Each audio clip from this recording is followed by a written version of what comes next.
C'est avec grand plaisir que je participe aujourd'hui en tant que représentant du Fonds des Nations Unies pour la population à Haïti à cette célébration de la Journée internationale des personnes handicapées et à la graduation de 100 collègues en situation d'handicap après une formation bien utile et appropriée. Cette journée constitue un moment privilégié pour réaffirmer notre engagement envers une société haïtienne plus inclusive, plus équitable et plus respectueuse des droits de toutes et tous. Aujourd'hui, nous célébrons bien plus qu'une date symbolique. Nous célébrons un accomplissement concret et porteur d'avenir.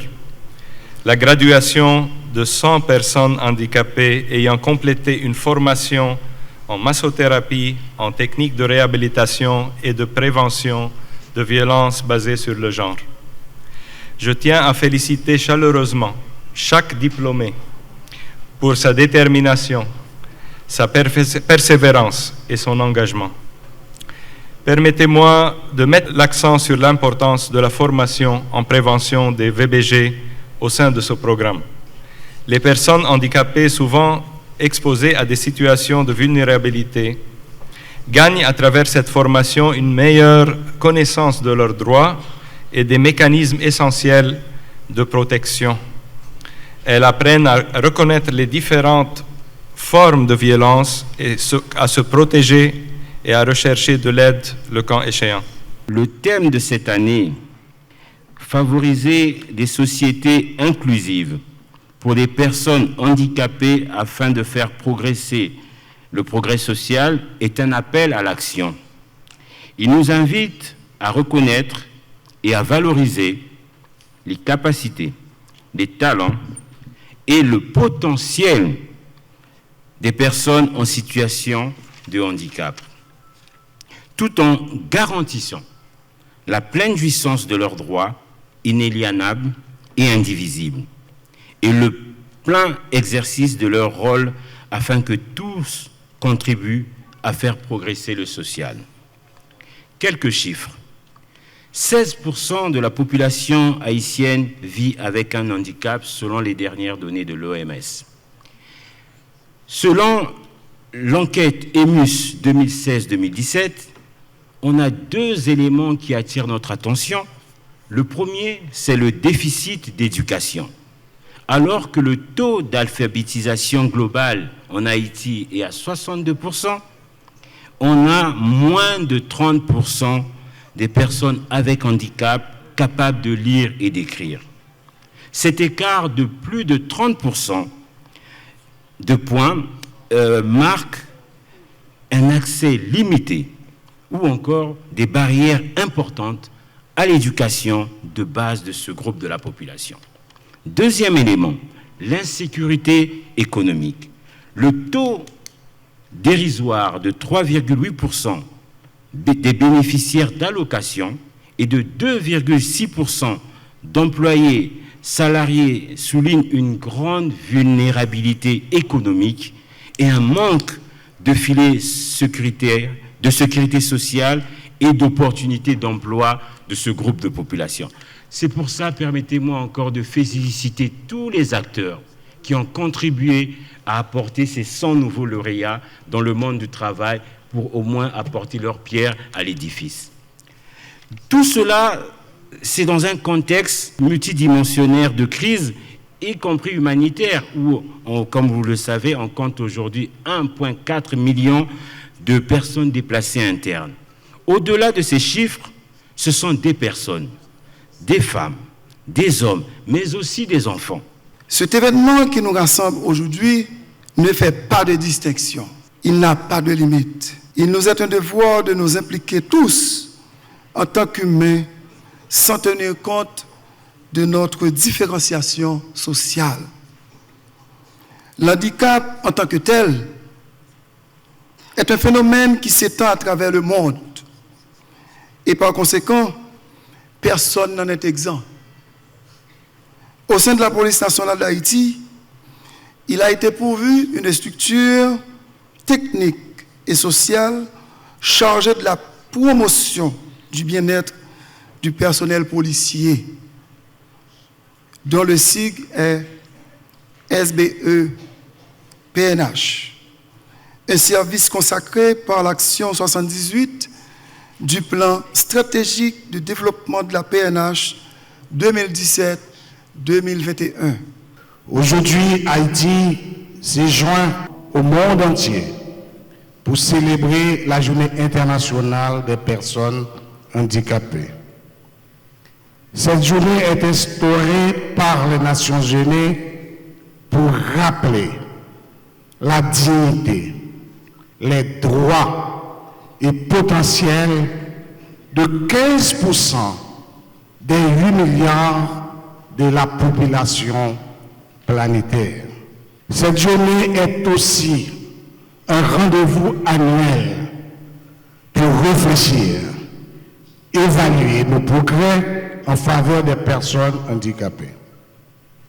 C'est pourquoi, à cette occasion, nous voulons lancer un appel à l'action structurée, à la solidarité et à la responsabilité de tous les acteurs, tant nationaux qu'internationaux. Nous remercions tous les partenaires ici présents, particulièrement l'UNFPA, Système des Nations Unies, l'ONU Femmes et tous les autres.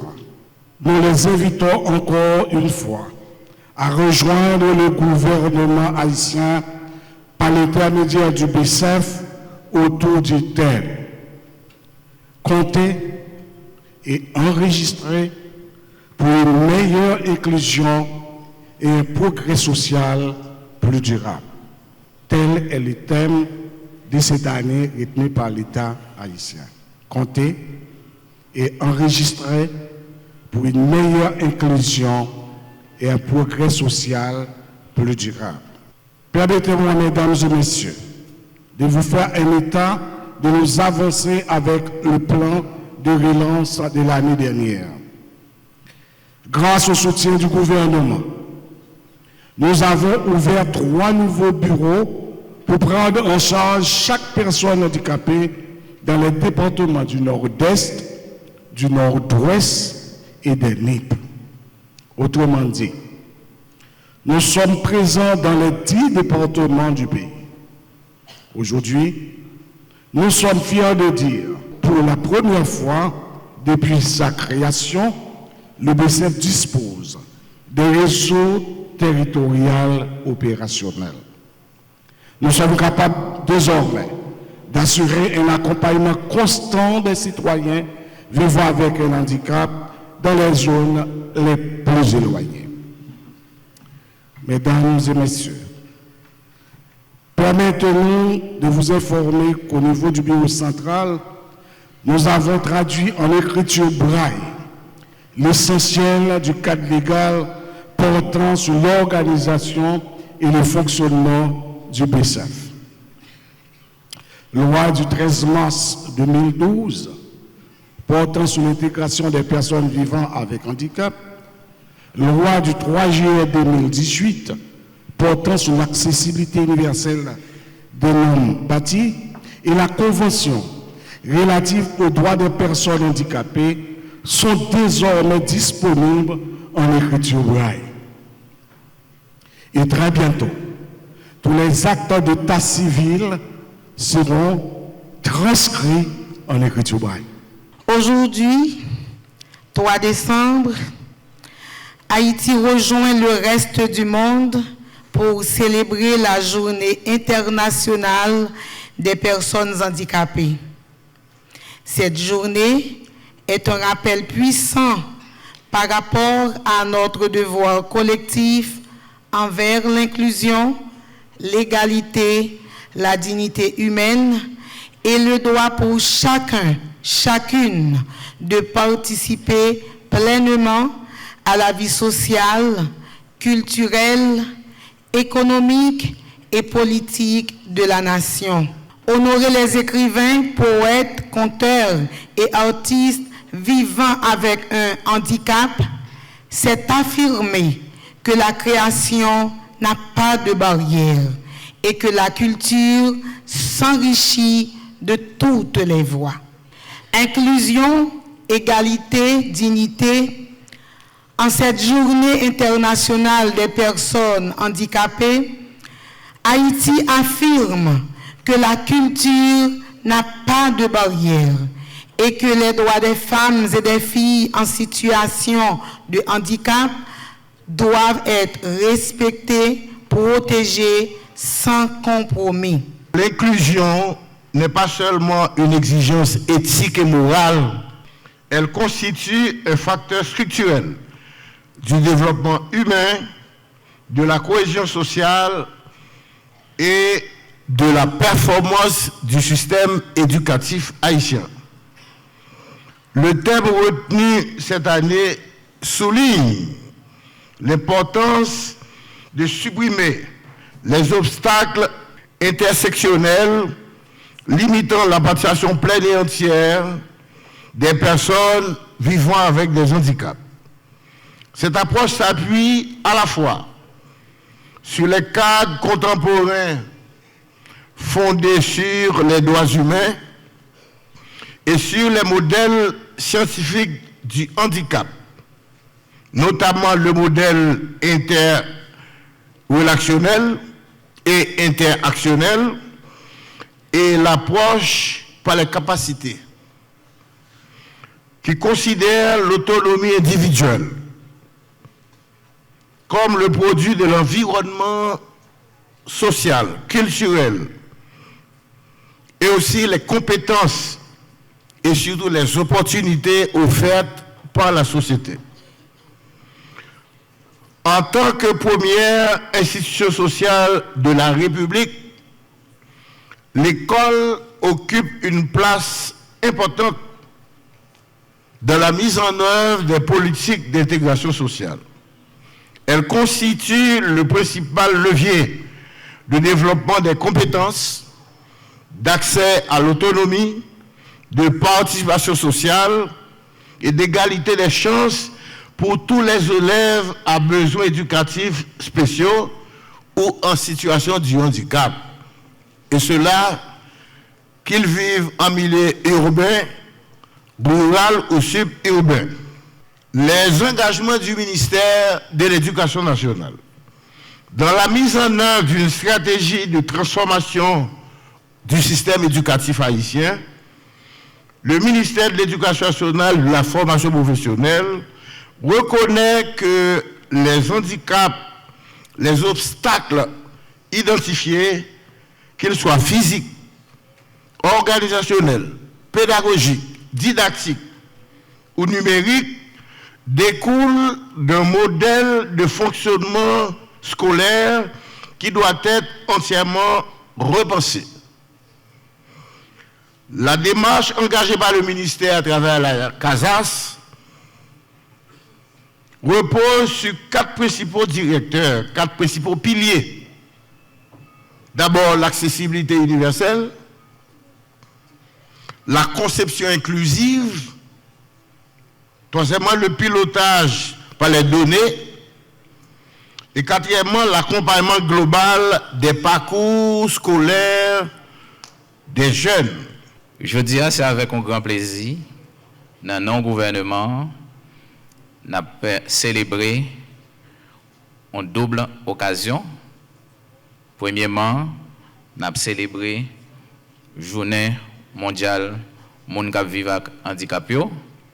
Et deuxièmement, nous avons célébré la graduation d'une cohorte que le ministère des Affaires sociales, avec appui technique, Bureau secrétaire d'État Moun Handicapé yo, t'est lancé, ça fait 3 mois, et jeudi, nous sommes capables de dire c'est un tournant, c'est un aboutissement, c'est une étape que nous franchissons dans poser de actions concrètes qui montrent le gouvernement voulait mettre en dedans, pas voulait système mettre sous côté, moun k'ap vivre avec handicap yo, parce que nous dit, nous répétons tout le temps, tout le monde qui fait sous la terre, gagner chance pour un jour ou vivre avec une situation de handicap.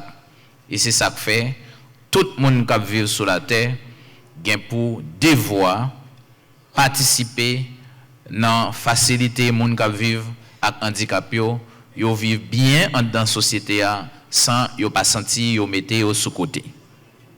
Qui ça nous fait pour nous répondre à injonction gouvernement fait non à l'ordre gouvernement passé non à conseil présidentiel transition pour nous poser des actions concrètes.